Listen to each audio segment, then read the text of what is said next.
Welcome back to KTN News Desk. Now, 48 hours after the Supreme Court upheld the victory of President Uhuru Kenyatta in the repeat presidential election, IEBC Chairman Wafula Chebukati has come out to castigate those calling for the resignation of the commissioners. Chebukati says he will not resign. He spoke during an annual jurists conference in Mombasa, and as Chris Tairo now reports, Kenya Human Rights Commission Executive Director George Kegoro is calling for the disbanding of the IEBC.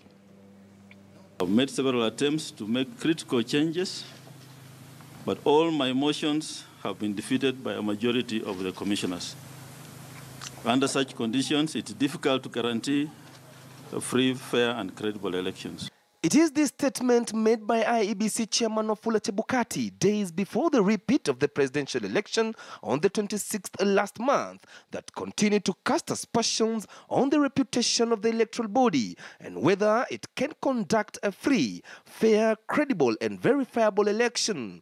And this was evident during an annual jurist conference in Mombasa when Kenya Human Rights Commission Executive Director George Kegoro directly attacked the credibility of the commission in the presence of its chairman, Wafula Chebukati. They should put in place a transition plan. I think the country will need a long time to prepare for the next elections, preferably without the current IEBC. So Chebukati needs to tell the country that within the next whatever period, I and my commissioners will vacate office.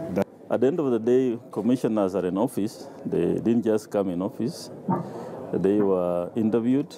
They were brought in office by virtue of the constitutional provisions and there are clear guidelines as to the term of office and exit from office. So I believe those are his personal views or the views of his organization. They are not the views of Kenyans.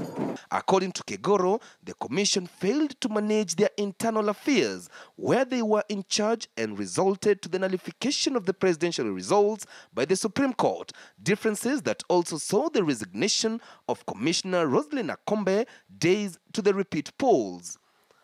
It's clear now that the Secretariat will also need to be reformed, and something about how that is going to happen has got to go into the discussion. But I would also expect that the leadership of the Secretariat will need to go.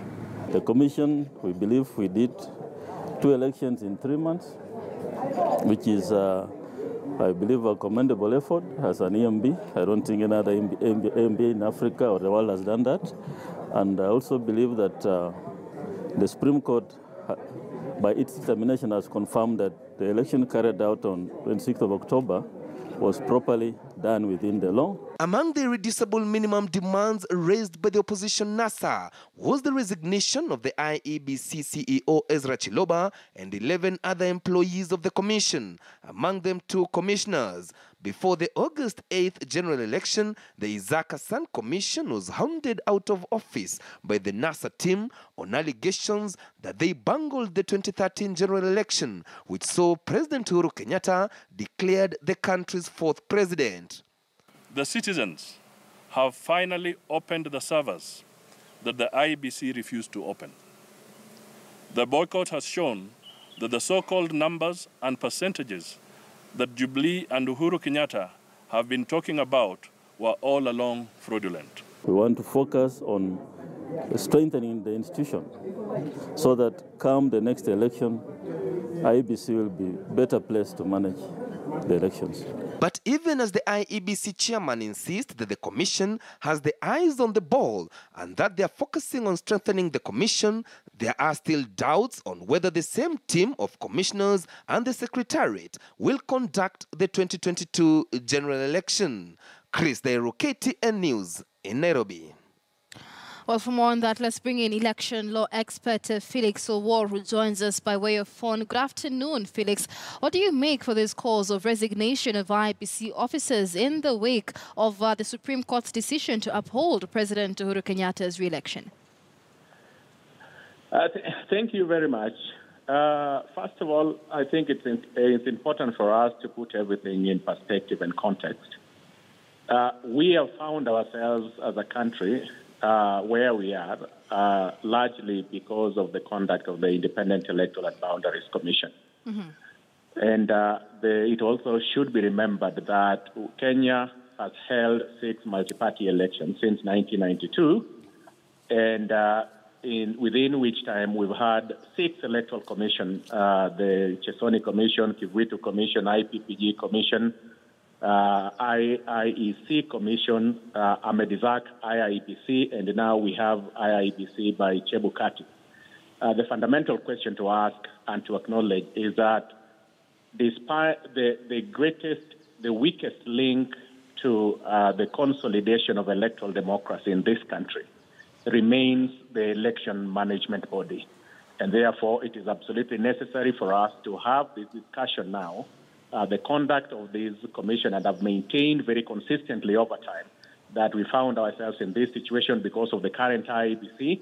We can not meaningfully talk about electoral reforms or strengthening the institutional framework for managing elections in this country without first dealing with the root cause of the problem, and that is the Chebukati Commission. And there are a number of reforms issues that needs to be considered, which we can discuss in the course of this interview. All right. And doesn't the Supreme Court's decision to uphold President Uhuru Kenyatta's re-election seemingly validate or vindicate the IEBC in its conduct in this election? I think it should be remembered that, one, the reasoned and detailed judgment is yet to come. I think it will come within the next 21 days.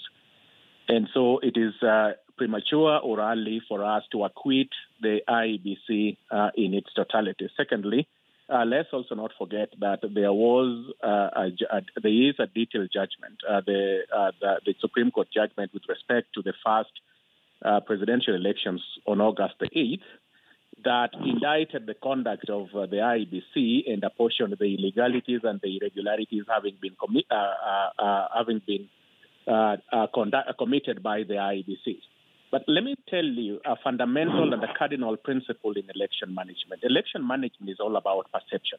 The degree of perception of autonomy and independence of that commission and the acceptance of the election management body by the populace. By their own admission, Chebukati, in its numerous memos, including his press statement, pointed to the fundamental flaws within the commission.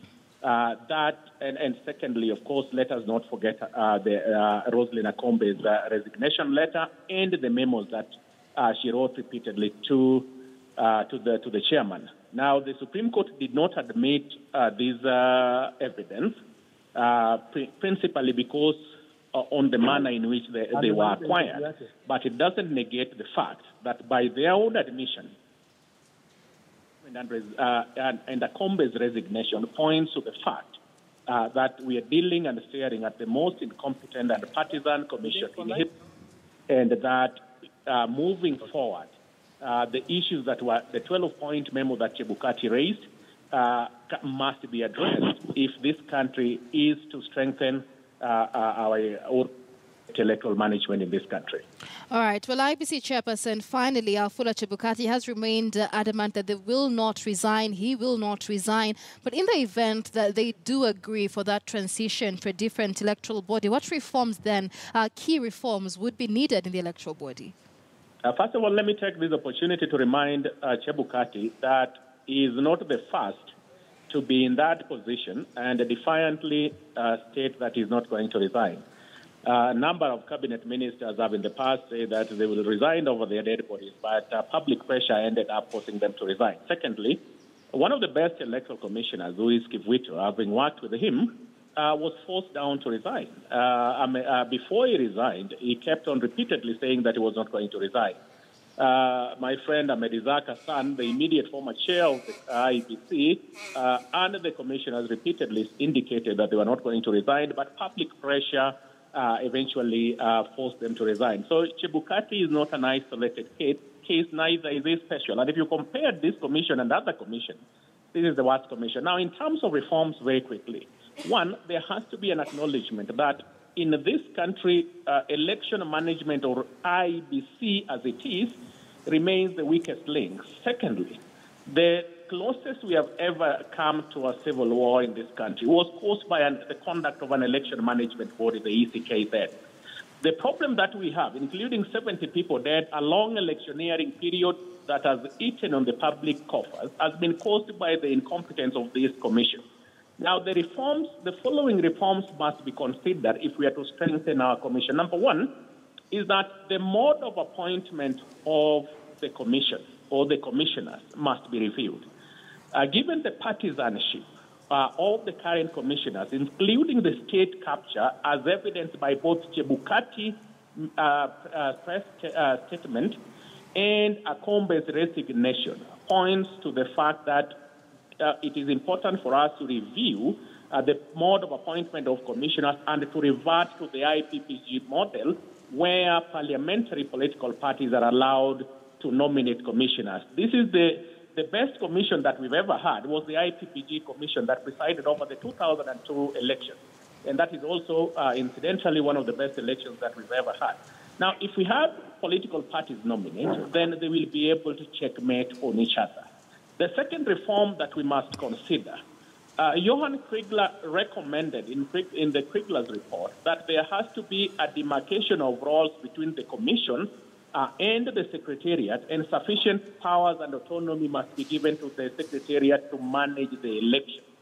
Now, if you look at the conduct of the CEO of this commission and how he chose to exercise that power and creating an alternative center of power, then we must prescribe or consider as a country the Ghanaian model where the commission is an executive commission with an executive chairman who is responsible for the day-to-day policy and operational aspect of the commission. Ezra Chiloba confirmed to this country that the way he manages that secretariat, that you cannot have centers of power on a body as crucial as the Electoral Commission. The other thing, of course, would be things like how does IBC integrate technology and manage technology? I still maintain the KIM system is probably the best thing that happened. But because of this commission's incompetence, they completely mismanaged the introduction or integration of technology that was intended to enhance efficiency and transparency in our election. And then finally, the mode of appointing the returning officers and the presiding officers to preside over elections will have to be reviewed.